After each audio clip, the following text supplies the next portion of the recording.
It is one of the world's largest and most dangerous glaciers, a massive tongue of ice extending 100 kilometres off the Antarctic continent out deep into the ocean. It is the Mertz Glacier, part of Australia's Antarctic territory and named in honour of the dead hero of one of Australia's early explorations here in the Antarctic. The Mertz Glacier features in this part of Travel Oz. Hello, I'm Grainger. Ahead, we find a food cache left a century ago by the Mawson team. This as we explore Australia's Antarctic territory east of Mawson's hut. Also, the two Tims show us the long paddock, paddle wheelers, barefoot skiers. And we take a walk in the clouds in Western Australia's Valley of the Giants.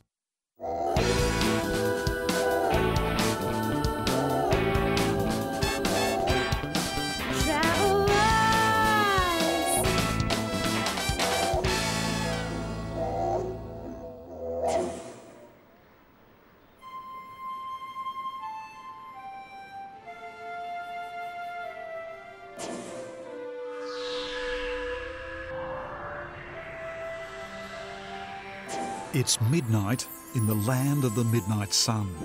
The sun so low on the horizon, it casts an ethereal shadow of our ship across a giant iceberg. We're exploring Australia's Antarctic territory with Aurora Expeditions, having already dropped a team of restorers off at Mawson's hut. Australia's Antarctic hero, Sir Douglas Mawson, claimed 42% of the Antarctic in the name of Australia, and today we're sailing east of the hut in his wake. We're en route to a glacier named in honour of Xavier Mertz, a Swiss national who died accompanying Mawson in an expedition here in 1913. The Mertz Glacier is indeed an impressive formation, a massive tongue of ice that protrudes way out into the Southern Ocean. As I learn, it's not grounded, but in fact floats on the ocean. It's also heavily crevassed, meaning we need to take great care when we explore it by foot later.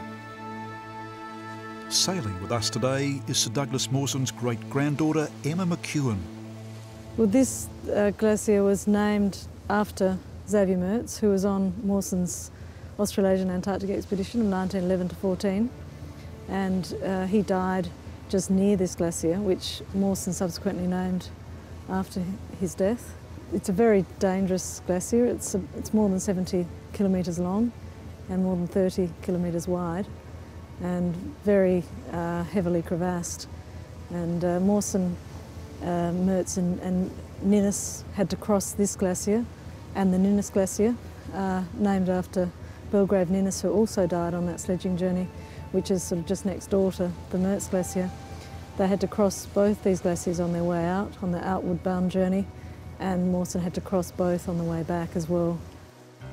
Today, the Mertz Glacier is turning on its most spectacular face. There's a distinct lack of pollution in the Antarctic, meaning the skies are clear and vivid blue, offset by ice formations that are blindingly white. It's sobering to note just how slowly life moves down here. The frozen water from a snowflake that fell 50,000 years ago on the Antarctic continent could have taken all that time to reach the coast. Glaciers like Mertz are slowly being pulled forwards and downwards by gravity, sliding at a rate of around 1 kilometre a year. Such a visual treat is captured on canvas by the highly regarded contemporary artist Angus MacDonald.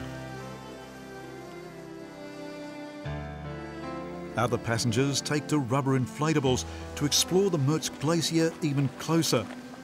Its waters are littered with thousands of icebergs that have broken off and are slowly being melted and sculpted by the wind and waves.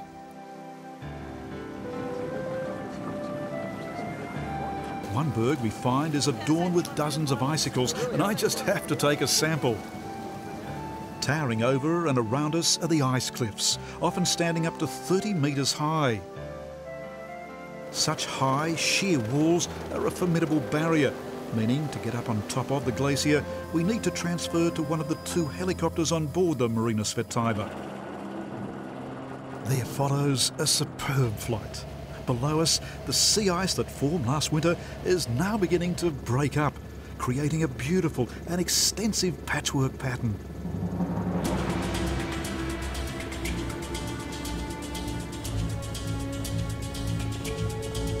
Right now, in midsummer, this sea ice will continue to melt slowly over the next 3 months. But come the falling temperatures of early winter, the sea will begin to freeze over once again.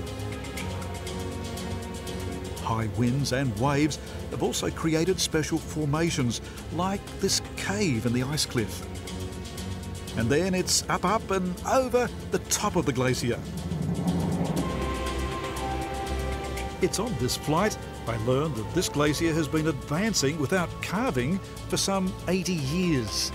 Certainly today, we spot the imminent breakup of the leading edge of the Mertz Glacier. A massive chasm developing that will eventually lead to a total separation. Best to touch down and enjoy the Mertz before it disappears. One man who knows and has experienced the Mertz Glacier many times is Australian Antarctic explorer Greg Mortimer. We're just standing on the end of a 100-kilometre long floating glacier, and that's right there is the end of it, and all this mash is where bergs have broken off the end.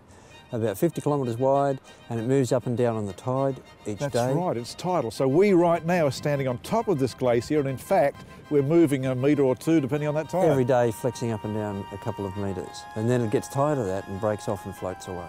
This is snow that's fallen up on the polar plateau, and it's taken who knows how long, tens of thousands of years to get to this point.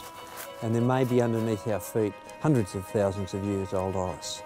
And soon it's destined for the Southern Ocean and to wander off and melt away, you know, over the next decade or so. And Greg, it certainly isn't safe, is it? There'd be crevasses all over here? Yeah, we've chosen a piece here that's crevasse-free, but yes, there are areas on it where it's flexing, which are very heavily crevassed. So you can tell, but experts like Mawson, who fell down many crevasses, wasn't able to. Yeah, the advantage we've got is we've been able to look from the air. And secondly, we've got a beautiful day. We're not fighting a blizzard. We're not dealing with 60-knot winds and minus 30 degrees at the same time. And we've just come from a nice lunch. From the top of the glacier, time to rejoin the helicopter. This time, we'll be flying way inland over the Antarctic continent. What we'll be searching for is an outcrop of rock that's been named Madigan's Nunatak. This was where the Mawson expedition left a food dump, and we're about to find both the exposed rock and the food dump 100 years after it was left. It is a significant and historic find, as archaeologist Estelle Laser is proud to inform me. So Estelle, what an historic flight we're making today. We're going to take off from the ship and a helicopter, fly out over the ocean onto the Antarctic continent and head deep inland. Yes, we're taking the easy route to Madigan's Nunatak, which was one of the major landmarks that Mawson's party used because it's an outcrop of rock. Well, it's actually the top of a mountain that just sticks up out of the land ice. Now there's the outcrop of rock, and I'm able to walk right up to the top of it, and there I'm finding a tin, a kerosene tin. This is quite historic. First time this has been seen, I believe, in a long time.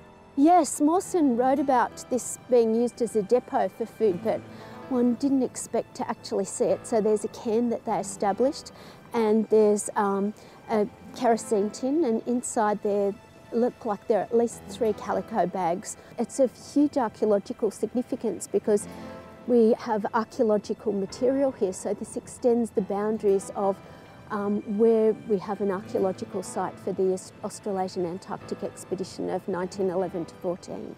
That food dump was not the only thing preserved for a century in Antarctic cold storage. So too was Mawson's hut, the base for Sir Douglas Mawson's expeditions.